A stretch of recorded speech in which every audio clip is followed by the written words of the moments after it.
হরিণ আর বাঘ এক ঘাটে পানি খায়, কোনো ঝগড়া নাই, দুশ্মনী নাই। যেই ওমর রাস্তা দিয়ে হাঁটলে শয়তান পালিয়ে যায়, যেই ওমরের হুঙ্কারে রাশিয়া রোম সম্রাট কাঁপতেছে, এই ওমরকে ডারে গরম গরম গরম পুরো দুনিয়া। কারণ কি? গোয়েন্দা ফাটায় দেখ তোর বডিগার্ড কয়জন। গোয়েন্দায় কয় ওমরের একটা লোক বডিগার্ড নাই, একা একা হাঁটে। ফাওয়ারটা কি? গোটা দুনিয়া কাঁপতেছে এই লোকটার কারণে। একটা গার্ড নাই, কোন গার্ড নাই। তাহলে মাইরে ফেলাইলে আমরা লুটি ফুটে খেতে পারি, মারবো কেমনে? একা একা কোনানে ফাওনি, খোঁজ নাও।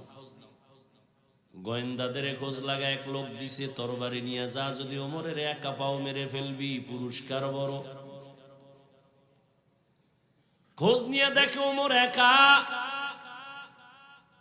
হঠাৎ পাহাড়ের পাশে একটা খোলা ময়দানে ওমর হাতের বালিশ বানাইয়া ওমর ঘুমায়।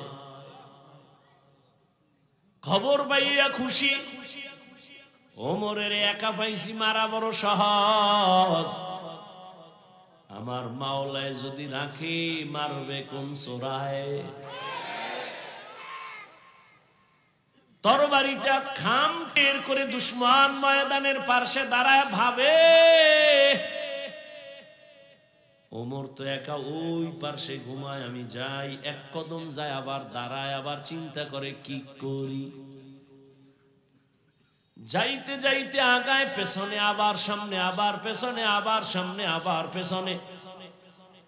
সামান্য একটু জায়গা বাকি, কিন্তু কাছে গিয়া তাকায় দেখে ওমর ডান হাতের বালিশ বানাইয়া ঘুমায়। জঙ্গলের একটা বাঘ ওমরের চারপাশে ঘুরে আর পাহারা দেয়। মানুষের দাম বেশি না বাঘের দাম বেশি? মানুষ কার গোলাম? হ্যাঁ, ভালো করে মুখস্থ করো, পেছ লাগায়ও না। বাঘ মানুষের গোলাম, গরু মানুষের গোলাম। মানুষ কার গোলাম? একটা থার্ড ক্লাসের মানুষ চাষি, চাষ করে। এরা কি বড় শিক্ষিত? যারা লাঙ্গল চালায়, গরু দিয়া চাষাবাদ করে। এই খেয়াল করেন, এই একটা চাষি লোক আউযুবিল্লাহ পারে না, ধন্যবাদও কইতে পারে না, ওয়েলকাম কইতে পারে না। এই চাষি একটা গরু রেখে, এই গরু দাঁড়া, দাঁড়ায়নি। সত্য কথা কই, গরু ডাইনে যা, যায়নি। বামে যা, যায়। হ্যাঁ, কুত্তারে আল্লাহ বুদ্ধি দেয় না, মানুষকে দিছে। একটু ভাবো, একটা চাষির কথায় যদি গরু দাঁড়ায়, ডানে যায় বামে যায়, একজন খাঁটি আল্লাহওয়ালার কথায় কেন বাক চলবে না? এই কথাটা আমগো দেশের কিছু কিছু টুপিওয়ালার মাথায় ঢুকে না। এই জন্য ওলিয়া উলিয়ার সাথে বেয়াদবিমূলক কথা বলে। বলে আমরা ওলি মানি না, আউলিয়া মানি না। আমি সারা দেশে কসম খায়া কইছি, যারা ওলি মানে না, আউলিয়া মানে না, তারা কোরআন মানে না, হাদিসও মানে না। এরা বাতিল। এদেরকে যারা বাতিল বলে না, তারাও বাতিল। ইয়া আইয়ুহাল্লাযীনা আমানুস্তাঈনু বিস-সাবরি ওয়াস-সালাহ ইন্নাল্লাহা মা'আস-সাবিরিন।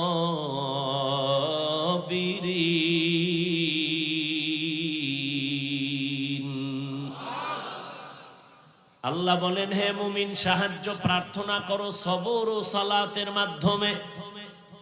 নিশ্চয়ই আমি আল্লাহ সাবিরিনদের বন্ধু হয়ে থাকি। নবীজি বলেন, মাইয়ুরিদিল্লাহু বিহি খায়রান ইউসিব মিন। এই আমারও কিন্তু জরুরত আপনাদের থেকে বেশি। আপনারা যাইবেন 1.5 কিলো, আমার যেতে হবে 100 কিলো। অতএব আমনে গেলে আমিও যাবো। সব জায়গায় চালাকি চলে না। আপনার উঠার ব্যারাম থাকলে ভিতরে ঢুকছেন কেন? ওই কত আশেকরা রাস্তায় দাঁড়ায় দাঁড়ায় বয়ান শুনে ফাঁকে ফাঁকে বিড়ি টেনে আবার খাড়ায়, কথার কথা। আর এখানে কত আলেম বসা, মুরব্বী বসা, এদেরকে ডেঙ্গিয়ে বের হন, আপনার ভয় লাগে না? ফারদার উল্টা পাল্টা করলে আমি মোনাজাতটা দিয়ে নেমে যাব। আপনার বাসায় জরুরত আমার থেকে বেশি না, তাহলে আমিও চলে যাব। আপনি বাসায় যাবেন, আমি যাব না? সারাদিন রাতে 3 ঘন্টা ঘুমাইতে পারি না।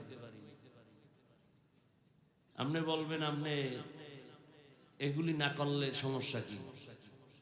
ওলামায়ে কেরাম কুত্তার মতো দৌড়ায় সারা দেশে। তাবলিগলাদের এক দৌড়, পীর সাহেবদের দৌড়, জুমার খতিবের দৌড়, আমগো দৌড়। এই দৌড় আছে বিদায় এখনো আল্লাহর নাম নেওয়ার সুযোগ পাই।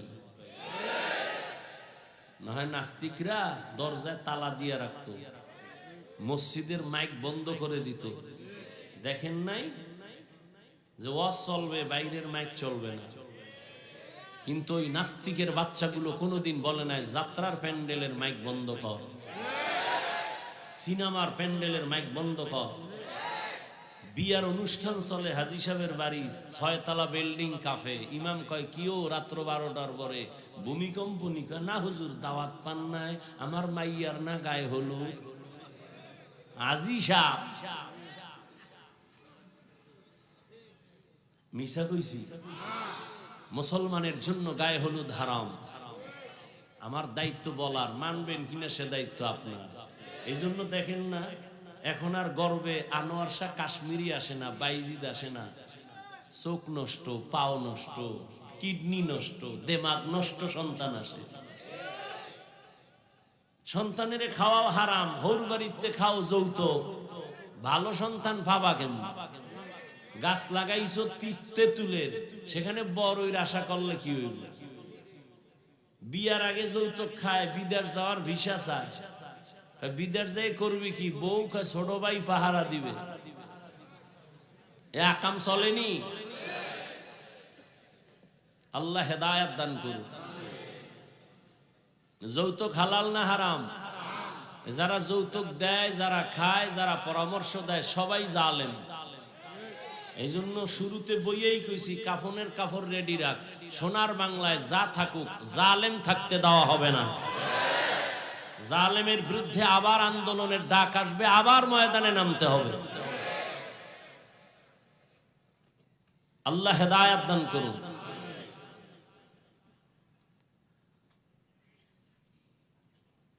আল্লাহর নবী বলেন মাইয়ুরিদিল্লাহু বিহি খাইরান ইউসিব মিন। আল্লাহ যাকে বেশি ভালোবাসেন, মোহাব্বত করেন, তাকে মুসিবত দিয়া পরীক্ষা নিবেন। তাহলে বোঝা গেল আল্লাহর পক্ষ থেকে মুসিবত একটা নেয়ামত।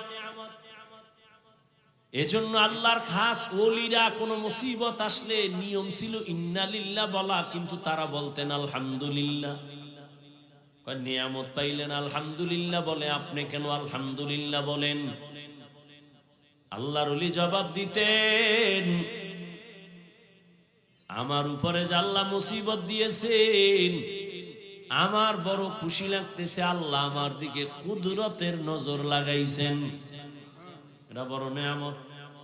স্বামী আর স্ত্রী ঘর করে, স্ত্রী বড় আল্লাহওয়ালা। হঠাৎ একদিন ডেকে বলে, স্বামী আমার, আমারে তুমি ভালোবাসুনি? কয় হ্যাঁ। কেমন? কয় সীমাহীন, দলিল প্রমাণ।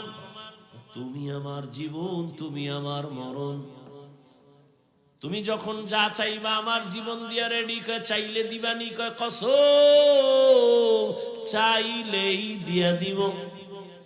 ম্যাডাম কয় ঠিক দিবানি? কয় তালাক দাও। কি চাইছে? স্বামীর মাথা গরম হয়ে গেছে, কইলা কি? এটা সারা অন্য কয় না, ওয়াদা করেছো চাইলেই দিবা, দাও। দুইজনের ভেতরে মৃদু একটু তর্ক লাগছে, সমাধানের জন্য নবীর দরবারে রওনা। রাস্তার মাঝে গিয়া স্বামী বেচারা হঠাৎ করে পিছলে পড়ে পা ভেঙে গেল। কান্না করে, ও মালিক আমারে বাঁচায়া দাও, তোমার কুদরতের নজর দিয়ে আমারে সুস্থ বানাও। স্ত্রী হাত ধইরা কয়, নবীর দরবারে যাওয়ার দরকার নাই, চলো বাড়ি যাই। বাড়ি যাইয়া স্বামীর কাছে কয়, স্বামী আর আমি তালাক চাই না, মাপ চাই, কথা উড্ড করে নিলাম। স্বামী কয়, যদি নাই চাও তো চাইলা কেন, বললা কেন, বলার পরে উড্ড কেন করলা?